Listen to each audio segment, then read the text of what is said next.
Week 2, TBloom Takeover? Run that shite. Week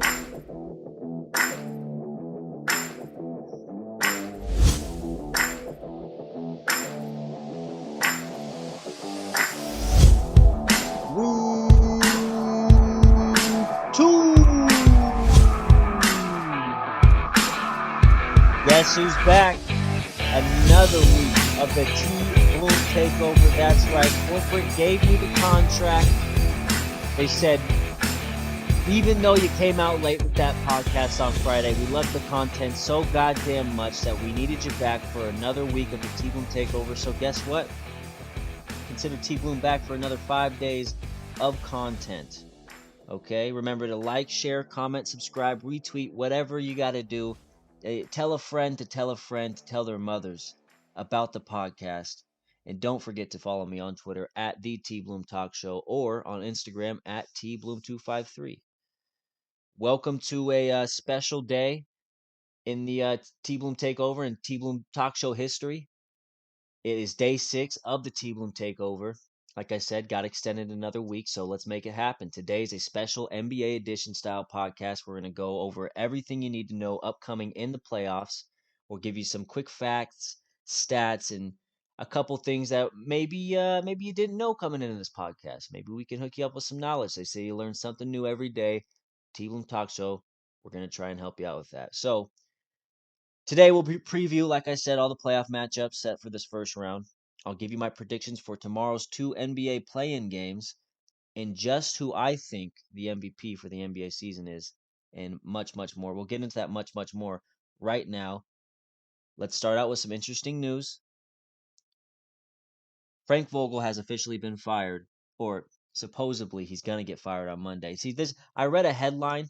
It originally was brought to me by ESPN, but I found it by CBS too. It reads, Frank Vogel to be fired as Lakers head coach, expected to be told as soon as Monday.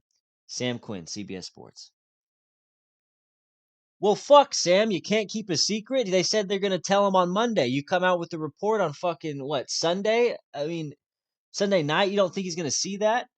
You don't think he's sitting in bed right now thinking, damn, I don't even gotta go to work tomorrow. I mean, I'm fucking pretty much fired. I can stay up and fucking get fucked up. I don't know. I mean, you see what I'm saying here? You just broke the news to Frank Vogel, even though the Lakers were supposed to do it. I didn't get the whole headline there. He fucked that one up, Sam Quinn. I don't know who you are, but CBS, man, get on your boy. What else? Oh, the Lakers are officially done paying Luol Deng's contract. Some That's not an upside for the Lakers at all. That's really kind of shitty that they're still paying that guy money. He signed in 2016 for 4 years, 72 million, and he only played 57 games. So you tell me. I think he was the fifth highest paid Laker on the roster this season, or not even on the roster, just the fifth highest paid guy on their books. That's just a shit show. Frank Vogel's lucky to be out of there. Lakers are just crumbling. LeBron doesn't know what's going on.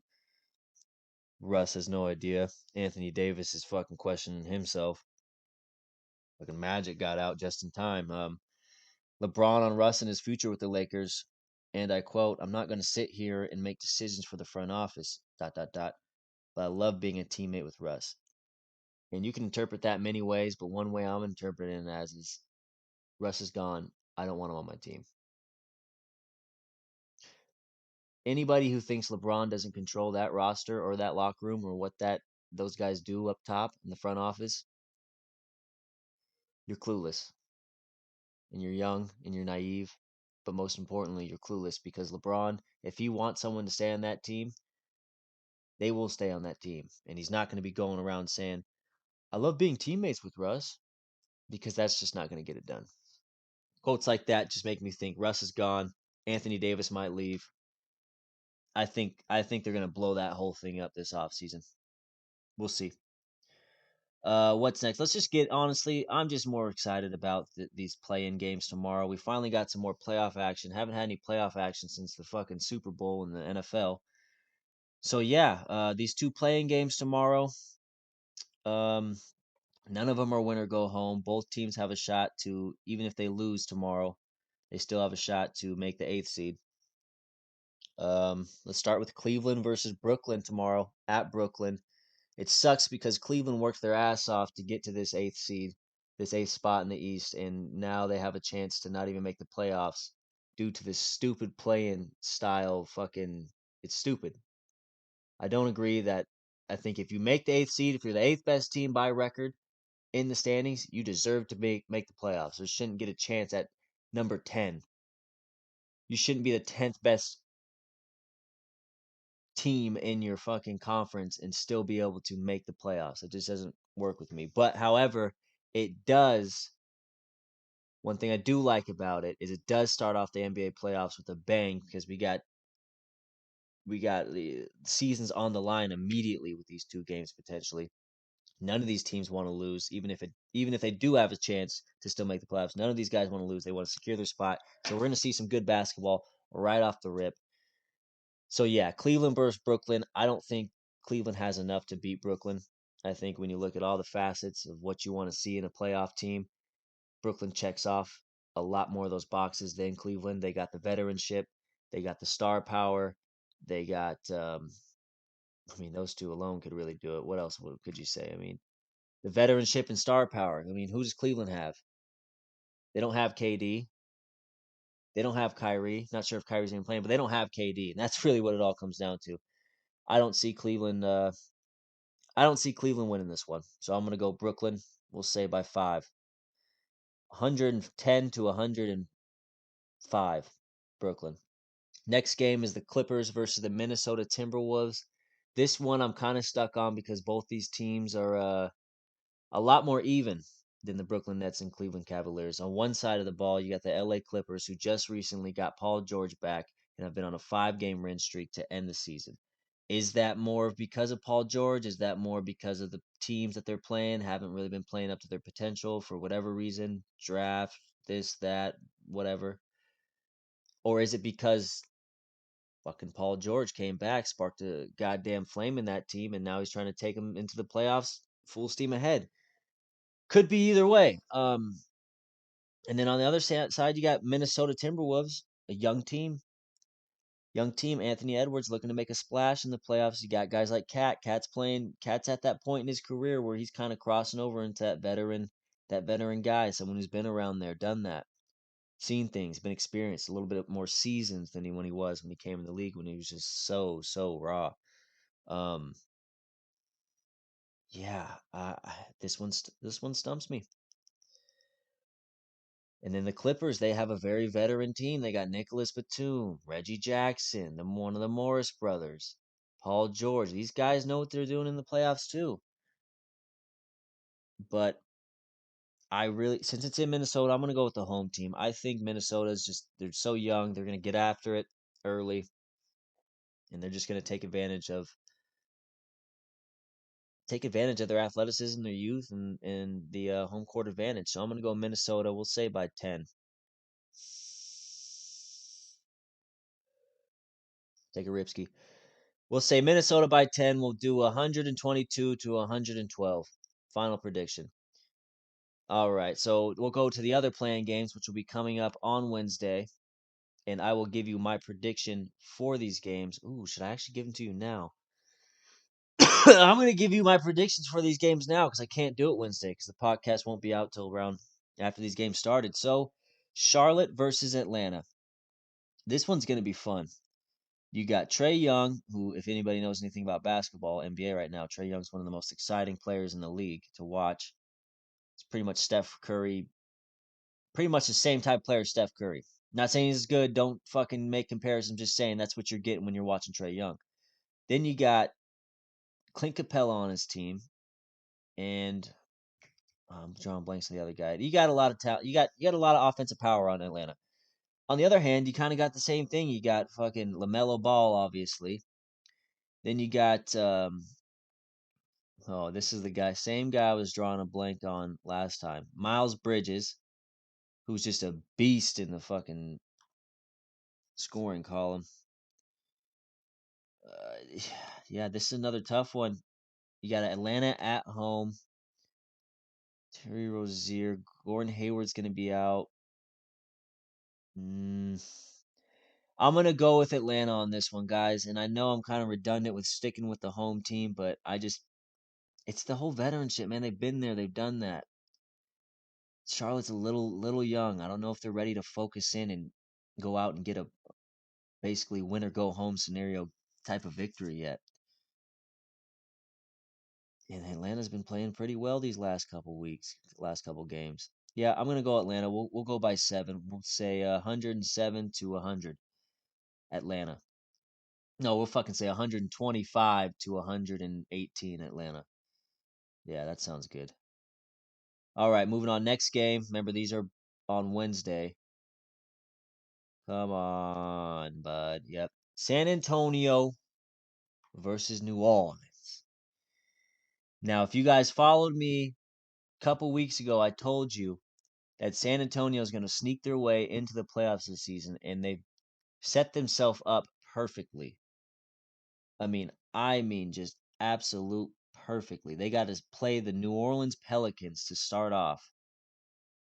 And I know what you're saying. Well, they got, this the New Orleans Pelicans aren't bad. Yeah, but you rather play them than either the Clippers or the Timberwolves, I think. And I think San Antonio gets the job done against New Orleans. And then that would make, yeah, I think San Antonio beats New Orleans to go and play the loser of Minnesota and the Los Angeles Clippers, which would be the Los Angeles Clippers if my prediction comes correct, and then they would be able to beat.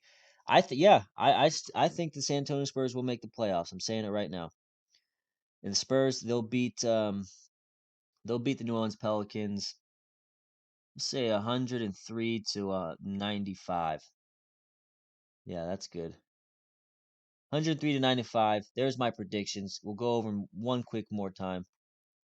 One more quick time. We got Brooklyn versus Cleveland. I'm going Brooklyn. And we got Atlanta versus Charlotte. I'm going Atlanta. We got Minnesota versus LA. I'm going Minnesota. San Antonio versus the Pelicans. I'm going San Antonio. And those are your predictions for the upcoming 2 play-in games. Now, let's take a look at the other matchups that we know for sure are going to happen. The one I'm most excited about is the Golden State Warriors versus the Denver Nuggets. Now, as a Sun fan, I really hope that the Warriors just get took out. It's quick, painless. They just go out, maybe even get swept by the Nuggets. I wouldn't mind that. I wouldn't mind the Nuggets having that much momentum. They would lose it all once they go against us. But yeah, so the Warriors versus the Nuggets. That's going to be a big one. It's going to be a big one. I mean, you got the potential MVP in Nikola Jokic going up against arguably the best franchise or dynasty of all time in the Splash Bros and with Curry, Klay Thompson, Draymond Green, Steve Kerr.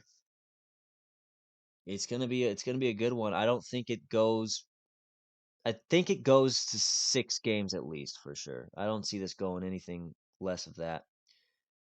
I'm not going to give you my official prediction for this one yet, but I am leaning towards Golden State just because of how proven they are, the success they've had over the years. How could you not go for them? But I still wouldn't be surprised if Nikola Jokic pulls something out of his hat, as any Joker would do, and make something happen. Another matchup you got is Dallas versus Utah Jazz. That one's gonna be a fucking great series. You got Donovan Mitchell and Luka Doncic battling it out against each other. I am pretty fucking excited to see that one. That one's definitely going 7 games. I can almost guarantee you, and I won't even begin to try and predict where this is going just yet. I will give you my official prediction of where it goes before the first game starts. But right now, it is just way too far out to give you my official prediction. But be on the lookout for this series. This is going to be a fucking classic, I'm telling you. Now, looking over on the eastern side of things, you got the 76ers versus the Raptors. I'll give you, like I said, none of these predictions are official just yet. I will give you my official ones on Wednesday. or maybe not even Wednesday. I don't know. Some of these I'm going to have to wait on. But 76ers versus the Raptors, I'm leaning towards the 76ers. Obviously, because they got Joel Embiid. They got James Harden, which we'll get into. We'll get into in just a sec. 76ers versus the Raptors. Yeah, I'm leaning 76ers. The Raptors just don't have enough firepower to keep up with the Sixers over a 7-game series. Sixers are gonna make it happen. Then we got the Bulls and the Bucks. I think the Bucks probably get this done, but I can see the Bulls going up like 2-0. I can see the Bulls, DeMar DeRozan, maybe snagging the first two against Milwaukee in Milwaukee, and just lighting a fire under Giannis, and then Giannis comes storming back. But I'm leaning towards the Bucks in that one as well. Like I said, none of these predictions are official. However, they are just getting the ball rolling, TBloom Nation. We're getting the ball rolling. We're back in the playoff picture. I mean, there is no better time, for me at least, in a sports season than in the playoffs. There's just not. And it's a bittersweet season. It's a bittersweet feeling because you know the end is near, but you know you're in the prime spot of the season. So, like I said, we'll revisit some of those matchups on Wednesday for the other TBloom Talk Show. That will be coming out at 5:30 Pacific Standard Time, 8 o'clock over there on the Eastern side of things. Now, the last thing I wanted to talk to you about, I wanted to give you my prediction for the MVP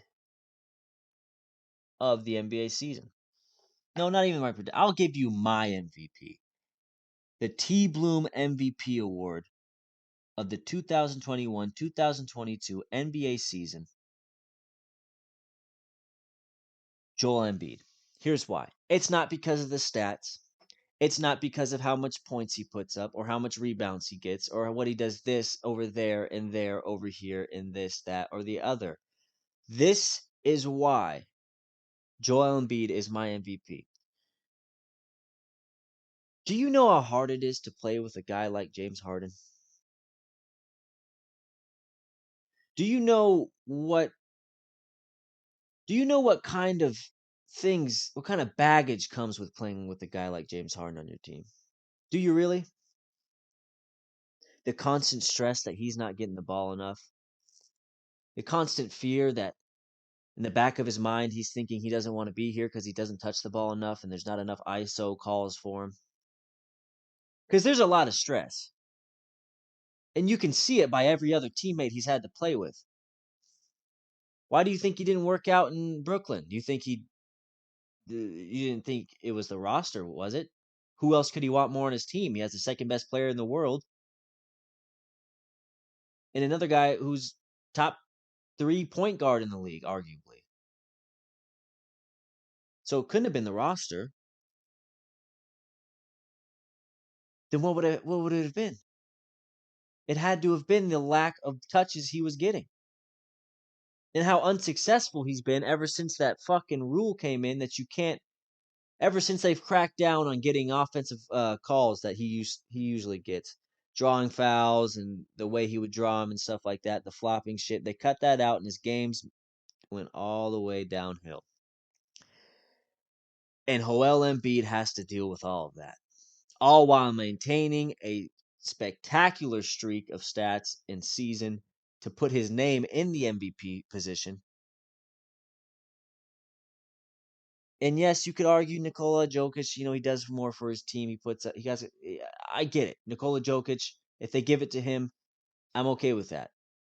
It's 1A, 1B type thing. But if you take into account what Joel Embiid has to endure, not only physically every time he goes out on that floor, but mentally when he plays with James Harden, you could probably see things from my perspective. And that is going to wrap it up for this episode of the TBloom Talk Show, a special playoff edition. I wanted to keep it short for you guys because I don't want to stretch your guys' minds too far. Let's just enjoy this moment, enjoy where we're at in the season. Keep thinking about who you think's going to win these playoff games. I tell you, man, there's a lot of good series ahead of us. So be back on Wednesday, 5:30 p.m. Another edition of the TBloom Talk Show. Remember, if you want more news, updates, anything, TBloom, follow me at Twitter, or follow me on Twitter at the TBloom Talk Show. That is at the TBloom Talk Show. On Instagram, you can find me at T_Bloom253. That is it for the show. Sayonara, day 6, signing out. TBloom, yours truly, TBloom Nation. I love you.